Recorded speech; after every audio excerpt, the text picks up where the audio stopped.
Hello everyone. ఈ మధ్య రోడ్ల మీద ఒక కొత్త వింతను మనందరం చూస్తున్నాం.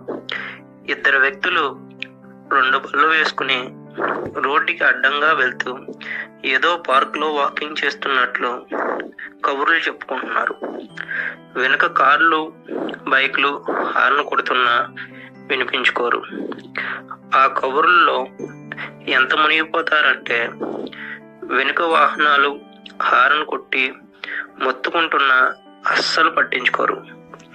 మీ కబుర్లు ముఖ్యమే, కాదనట్లేదు, కానీ అది రోడ్డు మధ్యలో కాదు కదా. మీ వల్ల వెనుక వచ్చే వారికి ఎంత ఇబ్బందో కొంచెం ఆలోచించండి. ఇలా సైడ్ ఇవ్వకుండా వెళ్ళడం వల్ల ట్రాఫిక్ జామ్ అవడమే కాకుండా ప్రమాదాలు జరిగే అవకాశం కూడా ఉంది. దయచేసి గమనించండి. రోడ్ అందరిది. బాధ్యతగా డ్రైవ్ చేద్దాం. ఎదుటి వారికి ఇబ్బంది కలగకుండా చూద్దాం. ధన్యవాదాలు.